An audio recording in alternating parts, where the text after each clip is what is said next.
DD academy के class में आप सभी का स्वागत है। आज रेशियो या अनुपात के ऊपर पढ़ेंगे और वैसे पढ़ेंगे जो बहुत ही आसानी से समझा जा सके, जिसके लिए मैंने लिखा है कि कमजोर छात्र के लिए।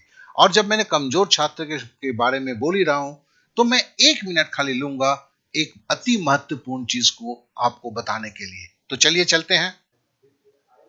बस मैं 1 मिनट लूंगा अपने बातों को रखने के लिए, और ये रखना है ये काटना पीटना जो है, जिसे हम आप भी समझ रहे हैं, इसे कंप्लीटली करना है। ये जो है कैलकुलेशन में 99% आते हैं। मतलब कोई भी कैलकुलेशन आप जब गणित करते हैं, इनके बिना तो होता ही नहीं है। और ये देखो 5 तरह के होते हैं, और इसको सही से करना है तो 1500 सवालों की प्रैक्टिस करेंगे तभी बनेगा। 2 से 19 तक की टेबल आपकी पूरी कंप्लीट होनी चाहिए। आपको लंबी भाग विधि सही तरीके से आना चाहिए। आपको विभाजकता का नियम, रूल ऑफ डिविजिबिलिटी आपको साथ आना चाहिए। और अगर आप बहुत ज्यादा कमजोर हैं तो 1-to-1 क्लास में, मतलब उस क्लास में जिस क्लास में केवल आप हैं और आपके सर हैं, ऐसा है। तो इस तरह का क्लास ऑनलाइन भी मैंने किया हुआ है। चार्जेस अरे यार केवल 300 रुपए है। व्हाट्सएप नंबर है, इस पे आप मैसेज कर सकते हैं और पूछेंगे सर कितने दिन का है, जब तक आप सीखना लें ये कैलकुलेशन। अब आपको अगर बोलते हैं कि सर मुझे इसमें भी डेमो क्लास चाहिए, तो मैं बोलूंगा सॉरी, उसके लिए आप ये कर देंगे, मुझे व्हाट्सएप कर देंगे, तो मैं आपको एक वीडियो दे दूंगा। चलिए अब क्लास की तरफ चलते हैं, मुझे ये इंफॉर्मेशन के लिए आपको देना था। आइए इस सवाल को देखते हैं। 3 संख्याओं का औसत 10 है। ख्याल कीजिए, 3 संख्याओं का औसत 10 है। अब बोलता क्या है, पहली संख्या दूसरी संख्या का दुगुना और दूसरी संख्या तीसरी संख्या का तिगुना है। देखिए तो यहाँ पहली संख्या दूसरी संख्या का दुगुना है, तो पहली संख्या कितना गुना है बोल दिया गया है। फिर बोलता है दूसरी संख्या तीसरे संख्या का तिगुना है, तो मतलब दूसरी संख्या कितना गुना है वो तो बोल दिया गया है, तीसरी संख्या का तिगुना है। लेकिन तीसरी संख्या के बारे में बोला नहीं गया है कि वो कितना गुना है। तो चलिए हम तीसरी संख्या को पहले लेते हैं। तीसरी संख्या मतलब k है, हमने पकड़ लिया, ठीक है, और 1 गुना है, इसके लिए यहाँ 1 लिखा। अब बोलता क्या है कि अब मेरे को दूसरी संख्या निकालना है, तो बोलता है कि दूसरी संख्या तीसरी संख्या का तिगुना है, तो मतलब ये दूसरी संख्या है। तीसरी संख्या k है तो दूसरी संख्या तिगुना होगा, तो 3k होगा। फिर बोलता है कि पहली संख्या जो है वो दूसरी संख्या का दुगुना है, तो अगर दूसरी संख्या 3 गुना है तो उसका दुगुना कितना होगा, 3 दूनी 6, मतलब 6k। अब बोलता क्या है, देखो 10 का औसत 10 है और संख्या कितना है, पहली दूसरी तीसरी, तो मतलब इन तीनों संख्याओं का योगफल क्या होगा। कितने संख्या है, 3 है, औसत कितना है, 10 है, तो फिर हम इससे सिंपली गुना कर देते हैं। तो फिर क्या होगा, देखो 6 3 9 और 1 10, 10 के बराबर 30 हो गया। अगर आप इसको काटते हैं तो ऐसे 10 काटा, ऐसे 0 काट दिया, तो फिर k बराबर 3 हो गया। अब बोलता है बड़ी संख्या, सीधी सी बात है, 6k सबसे बड़ी संख्या है यहाँ पे, तो हमने 6k लिखा, k बराबर 3 है, 6k बराबर 18 हुआ, 18 यह आंसर है। तो ये सवाल को अगर आप करने के सही तरीके नहीं जानते हैं तो ये आपके लिए बड़े ही प्रॉब्लमेटिक हो जाता है। तो ऐसे सवालों को सॉल्व कैसे किया गया है, इस पर जरूर नजर रखेंगे। चलिए अगला सवाल करते हैं। बोलता है कि 407 रुपए को ए, बी और सी के बीच में 1/4, 1/5, 1/6 के अनुपात में बांटा गया है। तो बताएं कि अनुपात के अनुसार ए को कितना रकम मिला होगा। तो बोल रहा है अनुपात के अनुसार ए को कितना रकम मिला होगा। तो पहले चलिए 1/4, 1/5 और 1/6 को हमने लिख लिया। अब देखिए क्या है, नीचे क्या है, 4 5 6, देखिए हल्का सा ट्रिक है, 4 5 6। तो देखिए यहाँ पे 1/4 के जगह पे ऊपर सबको एक ही संख्या से गुना कर दिया, 4 गुना 5 गुना 6। यहाँ भी देखिए 1/5 के जगह पे 4 गुना 5 गुना 6, यहाँ भी 1/6 के 1 के जगह पे 4 गुना 5 गुना 6। अब इसे हम करते क्यों हैं, क्योंकि हमें बटे में नहीं चाहिए, अब हमें चाहिए पूर्ण संख्या चाहिए। तो जिसके लिए अगर आप इसको देखिए 4 और 4 कर दिया तो कितना हुआ, 5 6 30, और इसको करने की जरूरत नहीं है। देखिए यहाँ 5 6 30 है। अब देखिए ऐसे करते हैं, 5 6 30 सीधा लिख सकते हैं, ये तो मैंने समझाने के लिए कर रहा हूं। अब देखिए 5 और 5 काट दिया, क्या हुआ 4 छक 24। तो देखिए हम जब 1/5 का 5 लेते हैं तो फिर क्या बच जाता है 4 और 6, 4 छक 24, देखिए 24 आ गया। फिर देखिए 6 से हमने 6 काट दिया तो क्या हुआ 4 पचे 20। अब देखिए 6 को लेकर जब हम करते हैं तो हम सिंपली 4 और 5 को गुणा कर देते हैं 20। तो आप इस स्टेप को ऑमिट कर सकते हैं, ये तो समझाने के लिए दिया है कि मैंने सबको एक ही संख्या से गुणा कर दिया, नहीं तो आपके दिमाग में घूमता रहता है कि ये आया कैसे। अब देखिए 30 को अगर 2 से आप काटते हैं तो क्या होगा, ये 15 होगा।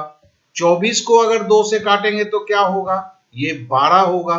और 20 को अगर आप 2 से काटेंगे तो क्या होगा, 10 होगा। तो मतलब है कि आपने सारे कॉमन जो है 2 है, इस सारे में से निकाल दिया। तो 15:12:10। अब इसको हम जोड़ देते हैं तो 12 10 22 और 15 37 37 के। अब देखो बोला है कि 407 रुपया है, तो 37 के हमारे हिसाब से ये इस रेशियो में बटेगा, तो 37 के बराबर 407 रुपया। अब देखिए ये सीधा सीधा क्या है, आप 37 को एक बार दीजिए तो 3 होगा, फिर देंगे तो 1 होगा, मतलब 37 को 407 में भागा देंगे तो आपका 11 आंसर आएगा। तो मतलब के बराबर 11 हो गया। अब बोला ए को कितना रकम मिलेगा। अब ए क्या है भैया 15 है, तो हमने 15 के मिलेगा, तो 15 को 11 से गुना किया तो 15 कम 15 का 5 हाथ में रहा 1, 15 कम 15 और 1 16, तो मतलब 165 रुपया होगा। तो हमने इसे टिक मार दिया। तो देखिए ये जो सवाल है इसमें एक चीज करना पड़ता है, आप जब हम इसको नहीं करते तो फिर से एक बार बोल देते हैं, सबको जब हम पूर्ण संख्या के रेशियो में लेना है हमें, तब कैसे करेंगे। तो पहले हम 4 को नहीं देखेंगे, 5 छक 30 कर दिया। फिर हम 5 को नहीं देखेंगे, 4 छक 24 कर दिया। फिर हम 6 को नहीं देखेंगे, 4 5 20 कर लिया, 15:12 और फिर 2 से काटा तो 15:12:10। फिर तो अब सवाल बहुत ही आसान है, 37 है, 37 आपको के बराबर 407 है, क्या कि 407 रुपए को बांटना है। ये सब जो है ये इनके हिस्से हैं, तो ए का हिस्सा जिसमें 15 है, बी का हिस्सा 12 है, सी का हिस्सा 10 है और कुल हिस्सा तब 37 के है। 37 के बराबर 407 रुपया, तो के बराबर 11 रुपया। तो के ए को कितना रकम मिलेगा 15 के, मतलब 15 को 11 से गुणा कर दिया तो 165 रुपया हो गया। चलिए आगे बढ़ते हैं। अब बोलता है कि राम और श्याम के पास 2:1 के अनुपात में धन है। यदि राम श्याम को उस धन से 2 रुपया दे देता है तो वो धन का अनुपात उनके मध्य 1:1 हो जाता है। देखिए यहाँ छोटी सी बात है, उसे खाली समझ लेंगे। ऐसे तो मैं इसको ऑप्शन से भी करके दिखाया हूं, ये भी अब थोड़ा सा छोटे में कर दिया है। देखो राम को 2k पैसा अनुपात है ना, तो पकड़ लिया राम को 2k मिला हुआ है, श्याम को k मिला हुआ है।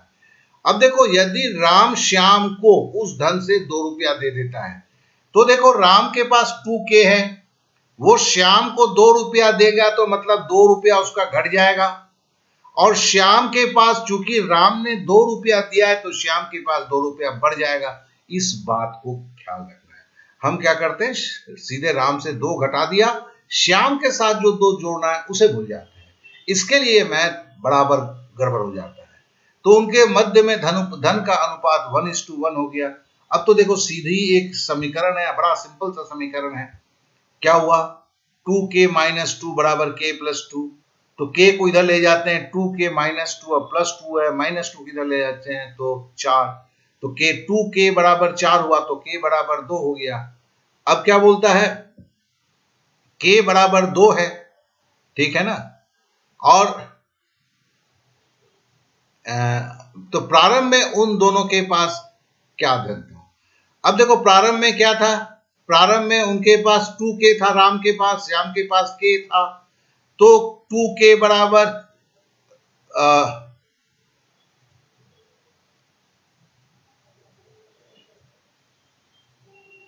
2k - 2, तो सॉरी k बराबर यहाँ 4 होगा। आई एम रियली सॉरी, यहाँ पे टाइपिंग मिस्टेक है, मैं भी इसको k बराबर 4 होगा, क्यों 2k से k घटेगा तो k होगा ना, तो k बराबर 4 हो गया। अब देखो राम के पास क्या था, 2k था, तो 4 दूनी 8 रुपया हुआ, और श्याम के पास कितना था, k रुपया था, तो 4 रुपया हुआ। तो राम और श्याम के पास कितना था, 8 रुपया और 4 रुपया, ये आंसर हुआ।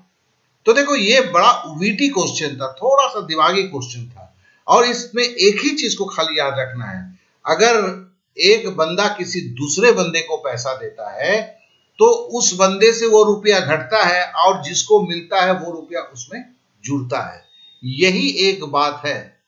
तो आशा करता हूं कि ये सारे सवाल जो हैं आपको एकदम समझ में आ गया होगा, और कुछ 2-4 बार अगर प्रैक्टिस कर लेते हैं तो ये सही में आपके साथ एग्जाम हॉल तक जाएगा। तो चलिए आज के इस क्लास में मुझे विदा दीजिए। जय हिंद।